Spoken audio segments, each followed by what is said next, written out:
माननीय अध्यक्ष महोदय, एक बात तो हमारे भारतीय जनता पार्टी के विधायकों ने आज स्पष्ट कर दी कि शिक्षा पर चर्चा वो सहन नहीं कर सकते हैं कि जहां पर शिक्षा की बात शुरू हुई, जहां पर सरकारी स्कूलों की बात शुरू हुई, भारतीय जनता पार्टी के विधायकों ने हल्ला शुरू कर दिया।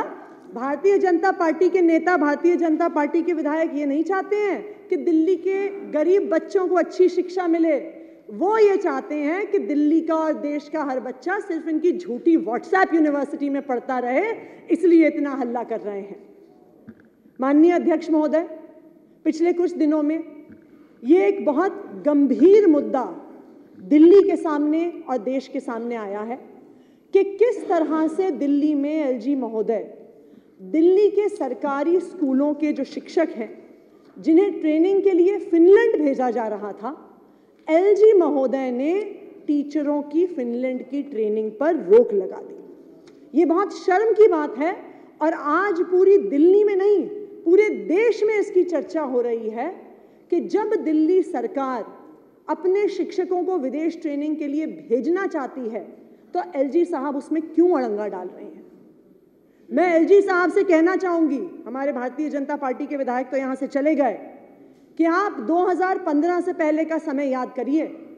हो सकता है कि आप सरकारी स्कूल में ना पढ़े हो सकता है आपके बच्चे सरकारी स्कूल में ना पढ़े हो, लेकिन 2015 से पहले आप पूछिए जो बच्चे सरकारी स्कूल में पढ़ते थे कि स्कूलों का क्या हाल होता था। वहां पे बच्चों के बैठने के लिए टेबल नहीं होती थी, कुर्सी नहीं होती थी, पीने के लिए पानी नहीं होता था, टीचर अक्सर क्लासरूम से बाहर होते थे। ये होता था सरकारी स्कूल का हाल। कोई अपने बच्चे को सरकारी स्कूल में भेजना नहीं चाहता था जब तक उसकी मजबूरी ना हो और उसके पास एक पैसा ना हो कि वो अपने बच्चे को प्राइवेट स्कूल में भेज सके। पर जब से अरविंद केजरीवाल जी की सरकार आई है, दिल्ली में एक शिक्षा क्रांति आई है। मुझे गर्व है इस बात का कि हम एक ऐसी विधानसभा में बैठे हैं जो पूरी देश में सबसे ज्यादा बजट शिक्षा को देती है। यह हमारे लिए गर्व की बात है। दिल्ली एक इकलौता राज्य है जिसने अपना 25% बजट शिक्षा के लिए रखा और सरकारी स्कूलों को सुधारा। हमने नई बिल्डिंग तो बनाई, नए डेस्क लिए, नई टेबल कुर्सियां ली, बिल्डिंग को शानदार बनाया, लेकिन हमने टीचर्स की ट्रेनिंग में भी बहुत सुधार किया। हो सकता है बहुत लोग ये जानते हो कि दिल्ली सरकार अपना 25% बजट शिक्षा को देती है, लेकिन हो सकता है बहुत सारे लोग ये नहीं जानते कि टीचर ट्रेनिंग का बजट अरविंद केजरीवाल जी की सरकार ने 10 गुना बढ़ाया। अरविंद केजरीवाल जी की सरकार आने से पहले साल भर में मात्र 10 करोड़ रुपए टीचर ट्रेनिंग पे लगते थे, जबकि दिल्ली के सरकारी स्कूलों में 50,000 से ज्यादा टीचर हैं। जब से अरविंद केजरीवाल जी की सरकार आई, जब से हमारे माननीय उप मुख्यमंत्री मनीष सिसोदिया जी शिक्षा मंत्री बने, दिल्ली सरकार ने 100 करोड़ रुपए से ज्यादा सालाना टीचरों की ट्रेनिंग पे खर्च करना शुरू किया।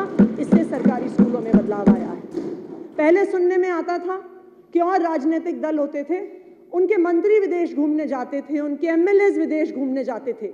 ये पहली ऐसी सरकार है जिसने अपने टीचरों और प्रिंसिपल को विदेश भेजा कि जाओ और दुनिया के सबसे अच्छे स्कूल देखकर आओ और दिल्ली के सरकारी स्कूलों को वैसा बनाओ।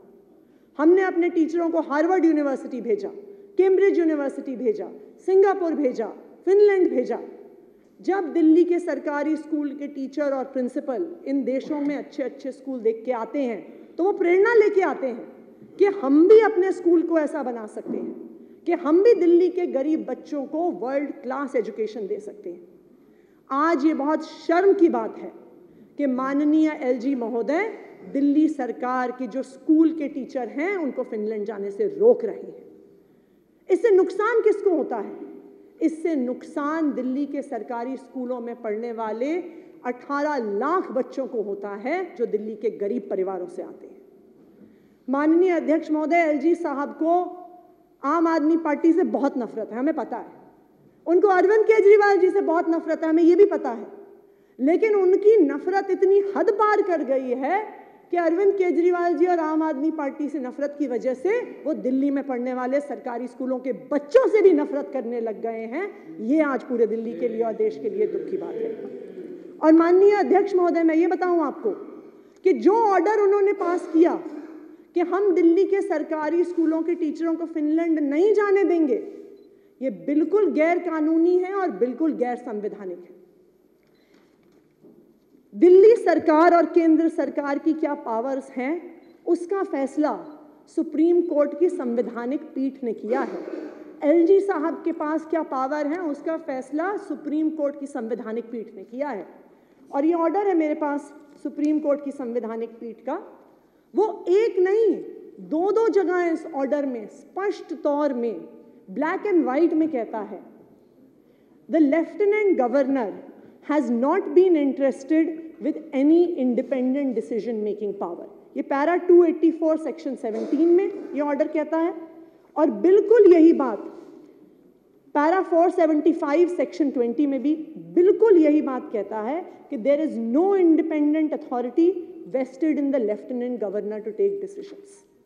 तो बिल्कुल गैर कानूनी, गैर संवैधानिक तरीके से आज एलजी साहब दिल्ली की शिक्षा व्यवस्था को, दिल्ली की स्वास्थ्य व्यवस्था को, दिल्ली की परिवहन व्यवस्था को ध्वस्त करने की कोशिश कर रहे हैं।